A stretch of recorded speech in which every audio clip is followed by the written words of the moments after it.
ឥឡូវនេះយើងឈានចូលដល់សំណួរទី2យើងទាំងអស់គ្នាបានដឹងថាសេចក្តីព្រាងច្បាប់សហជីពទើបតែត្រូវបានអនុម័តទេថ្មីកន្លងមកនេះបាទថ្ងៃ13ខែ11ឆ្នាំ2015នេះនៅកម្ពុជាយើងអញ្ចឹងយើងចង់និយាយថាម៉េចចុះពីមុនមកយើងអត់ទាន់មានទេឬក៏យ៉ាងម៉េចបាទនៅនេះជាចំណុចល្អដែរព្រោះយើងគិតថានេះជាបច្ចុប្បន្នភាពមួយគឺយើងបានដឹងទាំងអស់គ្នាថាគណៈរដ្ឋមន្ត្រីទើបតែបានអនុម័តនៅសេចក្តីព្រាងច្បាប់ស្តីពីសហជីពកាលពីថ្ងៃទី13ខែវិច្ឆិកាឆ្នាំ2015នេះបាទគឺតាមពិតទៅគឺកម្ពុជាយើងមានច្បាប់ដែលគ្រប់គ្រងក៏ដូចជាកំណត់អំពីបែបបទនៃការអនុវត្តសិទ្ធិសេរីភាពសហជីពនេះគឺមានយូរហើយបាទហើយជាពិសេសគឺយើងមាននៅក្នុងច្បាប់ការងារឆ្នាំ1997របស់យើងហើយនៅក្នុងច្បាប់ការងារនេះគឺយើងមានមួយជំពូកតែម្ដងគឺជំពូកទី11បាទចាប់ពីមាត្រា266ដល់មាត្រា299ដែលចែងអំពីការអនុវត្តនៅសិទ្ធិសេរីភាពសហជីពនេះបាទអញ្ចឹងគឺមិនមែនថាកម្ពុជាយើងមិនទាន់មានច្បាប់សម្រាប់គ្រប់គ្រងទៅលើការបង្កើតក៏ដូចជាការអនុវត្តនៅសិទ្ធិសេរីភាពសហជីពទេគឺយើងមានហើយប៉ុន្តែហេតុអ្វីក៏មានសេចក្តីព្រាងច្បាប់ថ្មីនេះបាទនៅក្នុងនេះខ្ញុំបាទសូមលើកជាប្រវត្តិបន្តិចតាមការតាមដានក៏ដូចជាសិក្សាស្រាវជ្រាវរបស់ខ្ញុំបាទហ្នឹងគឺកាលពីឆ្នាំ2008គឺខាងសមាគមនយោជកហ្នឹងគឺគាត់មានការលើកឡើងអំពីការបារម្ភមួយចំនួនរបស់គាត់តាក់ទងជាមួយនឹងការអនុវត្តនៅសិទ្ធិសេរីភាពសហជីពនៅក្នុងប្រជាជាតិកម្ពុជាយើងបាទអញ្ចឹងទៅក៏មានការលើកជាសំណុំពរមានការជជែកពិភាក្សាថាគួរតែធ្វើយ៉ាងណាឲ្យមានជាច្បាប់ដាច់ដោយឡែកមួយបាទដើម្បីគ្រប់គ្រងជាពិសេសតែម្ដងទៅលើយើងហៅអង្គការវិជ្ជាជីវៈដែលក្នុងនោះមានទាំងសហជីពកម្មករនិយោជិតក៏ដូចជាសមាគមនយោជកដែរអញ្ចឹងពេលហ្នឹងក៏មានការព្រមព្រៀងគ្នាហើយក៏សម្រាប់ថាត្រូវធ្វើជាច្បាប់សហជីពដាច់ដោយឡែកមួយពីច្បាប់ការងារបាទអញ្ចឹងហើយបានក្រសួងការងារគាត់បានចាប់ផ្ដើមធ្វើការងារហ្នឹងហើយចាប់ផ្ដើមធ្វើការព្រៀងតាំងឆ្នាំ2008មកហើយទើបតែឆ្នាំ2015នេះទេទើបបានឆ្លងគណៈរដ្ឋមន្ត្រីហើយមានការសម្រេច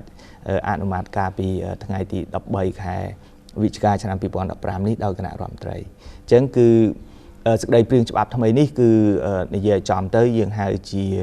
ការខិតខំប្រឹងប្រែងមួយបាទដើម្បីធ្វើយ៉ាងម៉េចគឺគ្រប់គ្រងនៅបែបបទនៃការអនុវត្តសិទ្ធិសេរីភាពសហជីពនេះក៏ដូចជាការការពារដល់ការអនុវត្តសិទ្ធិសេរីភាពសហជីពនេះឲ្យបានមានលក្ខណៈមួយល្អប្រសើរហើយនៅក្នុងនេះតាមដែលខ្ញុំក៏បានចូលរួមសិក្ខាសាលាផ្សេងដែលក្រសួងការងារក៏បានរៀបចំក៏មានការពិគ្រោះយោបល់អីគឺមានច្រើនមែនទែនបាទជាការពិគ្រោះយោបល់ជាមួយនឹងបងប្អូនកម្មករនិយោជិតផងខាងសហជីពផងខាងភាគីនយោជកផងហើយក៏មានការពិគ្រោះយោបល់ច្រើនជាមួយនឹងខាងយើងហៅអង្គការពលកម្មអន្តរជាតិហើយដែលក្រៅនេះគឺឃើញថាមានការគ្រប់គ្រងច្រើនពីអង្គការពលកម្មអន្តរជាតិទៅលើសេចក្តីព្រាងច្បាប់ថ្មីនេះបាទនិយាយមែនទែនទៅបើសិនជាយើងនិយាយអំពីអធិការការងារឬក៏និយាយអំពីប្រតិភូបុគ្គលិកហ្នឹងវាហាក់បីដូចជាកម្របានលឺណាស់ពីព្រោះរឿងដែលកើតមានជាក់ស្ដែងនៅនឹងមូលដ្ឋាននៅនឹងកន្លែងសហគ្រាសឬក៏រោងចក្រនោះវាច្រើនតួអង្គឯកគឺឃើញតែសហជីពបាទគឺឃើញតែសហជីពទេបាទដែលត្រូវចេញមុខដោះស្រាយមានបញ្ហាសពគ្រប់បែបយ៉ាងទាំងអស់ហ្នឹងគឺសហជីពនេះឯងបាទអញ្ចឹងហើយបានយើងចង់សួរថាដើម្បីបង្កើតសហជីពមួយបានតើត្រូវមានលក្ខខណ្ឌអីខ្លះបាទគឺនៅក្នុងនេះគឺខ្ញុំលើកតាមអ្វីដែលជាលក្ខខណ្ឌច្បាប់ការងារបច្ចុប្បន្នរបស់យើងពីព្រោះថាច្បាប់នេះគឺកំពុងនៅជាធរមាននៅឡើយទេដរាបណាសេចក្តីព្រាងច្បាប់ស្តីពីសហជីពនេះមិនទាន់អនុម័តដោយរដ្ឋសភានិងព្រឹទ្ធសភាទេអាហ្នឹងគឺយើងនៅប្រើច្បាប់ការងារឆ្នាំ1997របស់យើងអញ្ចឹងតាមអ្វីដែលមានចែងនៅក្នុងច្បាប់ការងារយើងបច្ចុប្បន្នជំពូកទី11នេះគឺការបង្កើតសហជីពនេះគឺវាមានលក្ខខណ្ឌមួយគឺមិនជាលំបាកអីទេគឺថាបងប្អូនកម្មករនិយោជិតណាដែលគាត់ចង់បង្កើតសហជីពគាត់អាចប្រមូលផ្ដុំគ្នា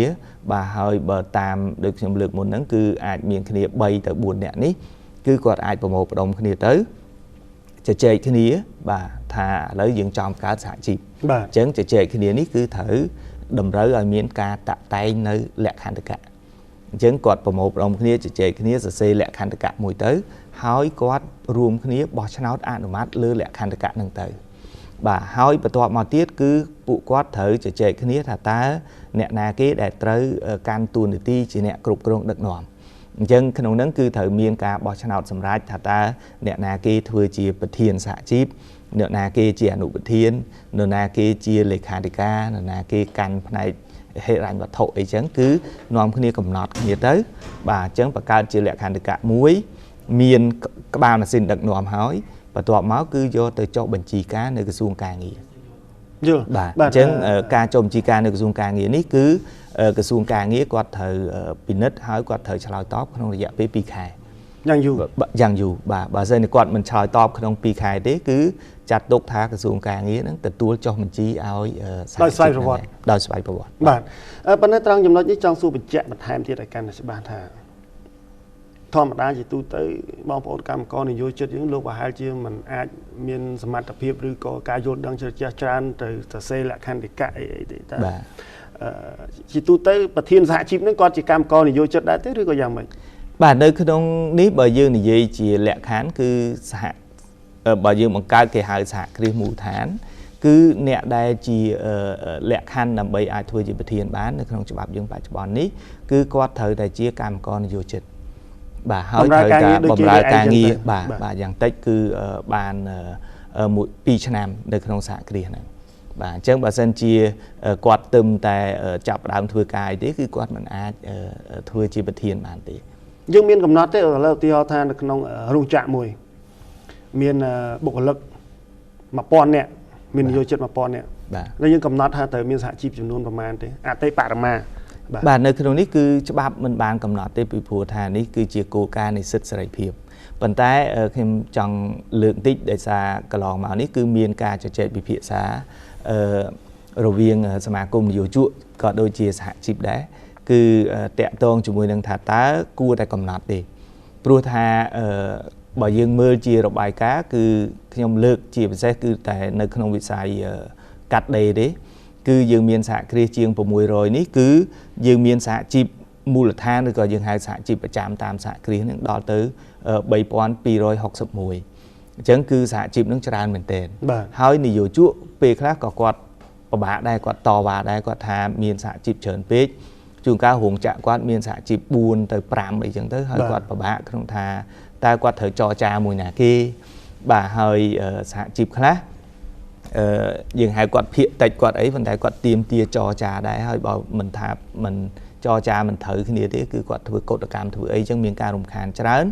mình chẳng khang phía kia là dù chúa quạt thọp sna tha cua tại miếng ca cầm rật thà ta thà được trong xã kia muối xong oi miếng xã chụp tập bên này bà này rồi có pi khác quạt sna tha cầm nọt chầm luôn ạ bà mà bà này thà đầm bay và ca xã chụp nơi không hưởng trả mùi bán thời tại bồng mẫu cam coi bànประมาณ nẹt sến bànประกาศbàn hay cái lọ máu tam được trong thọp lưới pe khácในอยู่จุkhác quạt sna thá xong ao ประมง kia bàn 30% rồiในcam coiสรบbàn ai ประกาศbàn đội thì họ mình chấn bà tha ruộng chả năng miền cam coiอยู่จุด 1000 nẹt cứ quạt tia thá thời tại ประมง kia bàn 90 nẹt dần bàn ai ประกาศbàn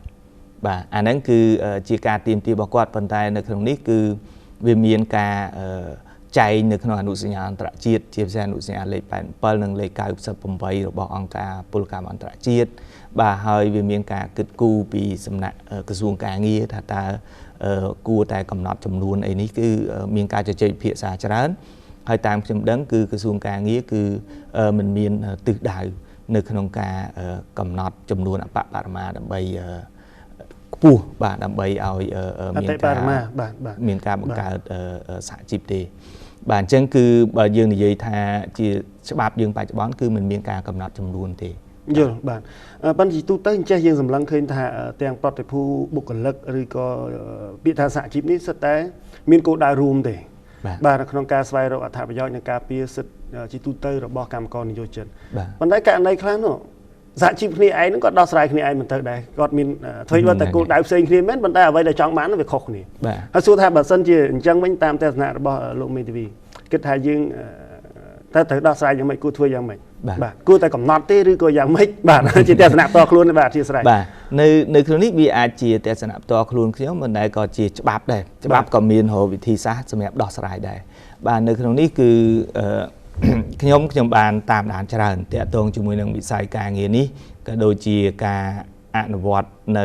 សិទ្ធិសេរីភាពសហជីពរបស់បងប្អូនកម្មករនិយោជិតដែរហើយកន្លងមកនេះយើងឃើញថាមានបងប្អូនកម្មករនិយោជិតខ្លះគឺគាត់បង្កើតសហជីពនេះដើម្បីផលប្រយោជន៍ផ្ទាល់ខ្លួនរបស់គាត់បានន័យថាគាត់បង្កើតជាសហជីពទៅគាត់ទៅរករឿងនយោជកអីចឹងទៅដើម្បីគាត់បានជាលៀបសក្ការៈអីមួយចំនួនហើយគាត់ភ្លេចការពារដល់ផលប្រយោជន៍របស់បងប្អូនកម្មករនិយោជិតអញ្ចឹងអានេះគឺជាបញ្ហាមួយហើយដែលនយោជកក៏គាត់មានការតវ៉ាច្រើនដែរអំពីបញ្ហានេះបាទអញ្ចឹងតើច្បាប់ដោះស្រាយរបៀបម៉េចចំពោះបញ្ហានេះបាទនៅក្នុងនេះគឺនៅក្នុងប្រព័ន្ធច្បាប់កម្ពុជាយើងក៏ដូចជាច្បាប់ប្រទេសដទៃទៀតដែរគឺគេធ្វើការចែងអំពីសិទ្ធិរបស់សហជីពនៅក្នុងសហគ្រាសហ្នឹងអញ្ចឹងជាទូទៅគេបង្កើតជាយន្តការមួយគេហៅយន្តការនៃភាពជាតំណាងបំផុតបាទគឺថាបើសិនជានៅក្នុងសហគ្រាសមួយហ្នឹងមានសហជីពណាមួយដែលគាត់មានសមាជិកច្រើនជាងគេហើយជាទូទៅការកំណត់ច្រើនជាងគេនេះគឺគេច្រើនតែកំណត់ចាប់ពីអ្នកសហជីពដែលមានសមាជិកចាប់ពី 50% ឡើងទៅអញ្ចឹងដើម្បីដោះស្រាយបញ្ហានេះគឺច្បាប់ក៏បង្កើតជាដំណោះស្រាយមួយដែរគឺថាជាទូទៅគឺយើងអាចគិតថានៅក្នុងសហគ្រាសមួយគឺវាអាចមានសហជីពច្រើនអញ្ចឹងដើម្បីកុំឲ្យសហជីពនីមួយចេះតែទៅទាមទារតវ៉ាឬក៏ចរចាជាមួយនឹងភាគីនយោជកច្រើនពេកប្រព័ន្ធច្បាប់ភាគច្រើនទាំងកម្ពុជាយើងក៏ដូចជាច្បាប់ប្រទេសអភិវឌ្ឍដែរគឺគេបង្កើតជាប្រព័ន្ធមួយគេហៅភាពជាតំណាងបំផុតគឺថាបើសិនជានៅក្នុងសហគ្រាសមួយហ្នឹងសហជីពណាមួយដែលគាត់មានចំនួនសមាជិកច្រើនជាងគេហើយច្រើនជាងគេនេះគឺភាគច្រើនគេកំណត់ចាប់ពី 50% ឡើងទៅឬក៏ប្រទេសខ្លះត្រឹម 30% អីចឹងគឺបើគាត់មានសមាជិកចាប់ពីប៉ុណ្្នឹងឡើងទៅគឺគាត់នឹងជាអ្នកមានសិទ្ធិផ្ដាច់មុខនៅក្នុងការចរចាជាមួយភាគីនយោជកអធិភាពបាទគាត់មានអធិភាពគាត់មានសិទ្ធិផ្ដាច់មុខក្នុងការចរចាហើយគាត់ចរចាបានមកគឺអនុវត្តទាំងអស់គ្នាអញ្ចឹងតាមរយៈហ្នឹងអ្នកដែលជាសហជីពភាគតិចគាត់អត់អាចទៅតវ៉ាគាត់អត់អាចទៅទាមទារឲ្យនយោជកមកចរចាជាមួយគាត់ទៀតទេអញ្ចឹងអានេះគឺជាយន្តការមួយសម្រាប់ធ្វើការដោះស្រាយនៅក្នុងករណីដែលមានសហជីពច្រើននៅក្នុងកន្លែងធ្វើការតែមួយបាទហើយដល់យើងមើលបញ្ហាវាអាចកើតមានឡើងបើសិនជាអត់មានសហជីពណាមួយដែលមានសម្លេងខ្លាំងអញ្ចឹងនៅក្នុងប្រទេសមួយចំនួនគឺឧទាហរណ៍ថាក្នុងរោងចក្រហ្នឹងមានសហគ្រាស4បាទប៉ុន្តែម្នាក់គឺមានសម្លេងត្រឹមតែម្នាក់ 20% ឯទីហោអញ្ចឹងនៅក្នុងករណីហ្នឹងពេលខ្លះគេឲ្យប្រមូលផ្ដុំគ្នាឲ្យបានមតិភាគច្រើនអញ្ចឹងដូចមិញសហជីព4មិញគាត់អាច3ហ្នឹងប្រមូលផ្ដុំគ្នាទៅគាត់បាន 60% អញ្ចឹងពេលហ្នឹងគាត់អាចចរចាផ្ដាច់មុខសម្រាប់សហគ្រាសទាំងមូលបាទប៉ុន្តែបើសិនថា4នាក់ហ្នឹងគាត់អត់ព្រមជាមួយគ្នាទេប្រព័ន្ធនៃច្បាប់ប្រទេសមួយចំនួនគឺគេឲ្យបងប្អូនកម្មករនិយោជិតបោះឆ្នោតឬសហជីពណាមួយឲ្យធ្វើជាអ្នកតំណាងតែម្ដងបាទអញ្ចឹងអានេះគឺជាយន្តការមួយសម្រាប់ដោះស្រាយដើម្បីធ្វើយ៉ាងម៉េចកុំឲ្យសហជីពមួយហ្នឹងគាត់ចេះតែធ្វើការចរចាឬក៏យើងហៅគម្រាមកំហែងចំពោះភាគីនយោជកបាទអរគុណបាទឥឡូវយើងនៅសល់ពេលខ្លីសូមចុងក្រោយបន្តិចបាទថាតើសហជីពមានសិទ្ធិនឹងទូនទីអ្វីខ្លះបាទនៅក្នុងនេះគឺយើងបានលើកតាំងពីដំបូងមកហើយគឺជាទូទៅសហជីពយើងហៅថាគាត់មានទូនាទីមួយជាអ្នកទាមទារផលប្រយោជន៍បាទជាអ្នកលើកដំកើងផលប្រយោជន៍វិជ្ជាជីវៈរបស់បងប្អូនកម្មករនិយោជិតហើយគាត់ក៏ជាអ្នកដើរតួនាទីជាអ្នកទាមទារផលប្រយោជន៍បន្ថែមឲ្យទៅកម្មករនិយោជិតលើសពីអ្វីដែលមានចែងក្នុងច្បាប់ចុះការទទួលខុសនិងទទួលត្រូវរបស់សហជីពបាទគឺគាត់មានទទួលខុសត្រូវដែរគឺថាបើសិនជាគាត់ធ្វើខុសដោយទីថាដឹកនាំធ្វើកោតកម្មធ្វើអីហ្នឹងមិនត្រឹមត្រូវអាហ្នឹងក៏គាត់មានការទទួលខុសត្រូវសងសំណងចំពោះភាគីនយោជកដែរបាទហ្នឹងគឺយើងហៅជាគោលការណ៍នៃការទទួលខុសត្រូវផ្នែករដ្ឋបាលវិន័យហើយនៅក្នុងនេះច្បាប់ក្រមព្រំប្រទានយើងក៏មានចែងនៅពេលខ្លះគឺសហជីពក៏អាចទទួលខុសត្រូវព្រមតាន់ដែរក្នុងនាមជានីតិបុគ្គលឯករាជ្យមួយដែរបាទអរគុណណាស់បាទអរគុណណាស់ដោយសារយើងអស់ពេលហើយបាទអរគុណសម្រាប់លោកមេធាវីលីច័ន្ទដុល្លារសង្ឃឹមថាយើងនឹងមិនបែកគ្នាយូរ ដោយលើកនេះទេណាបាទយើងបែកគ្នាទៅសប្តាហ៍ក្រោយៗមួយខែ4សប្តាហ៍ហ្នឹងសង្ឃឹមថាបានជួបគ្នាយ៉ាងហោចណាស់ក៏មួយសប្តាហ៍ដែរក្នុង4សប្តាហ៍អរគុណជូនពរមានសុខភាពល្អបាទអរគុណអរលោកលោកស្រីនិងកញ្ញាប្រិយមិត្តទូរទស្សនិកជនទាំងអស់ដែលបានចំណាយពេលវេលារបស់ខ្លួនចូលរួមទស្សនាយ៉ាងយកចិត្តទុកដាក់សម្រាប់កម្មវិធីច្បាប់របស់យើងហើយយើងសង្ឃឹមថាតាមរយៈប្រធានបទនេះស្ថាប័នការពារសិទ្ធិកម្មករនិយោជិតដែលយើងបាននិយាយច្រើនទៅលើសហជីពនេះនឹងអាចក្លាយទៅជាទីប្រយោជន៍សម្រាប់អស់លោកអ្នកនៅក្នុងការតាមដានស្ដាប់កម្មវិធីរបស់យើងនៅពេលនេះសូមលំអរកាយជម្រាបលា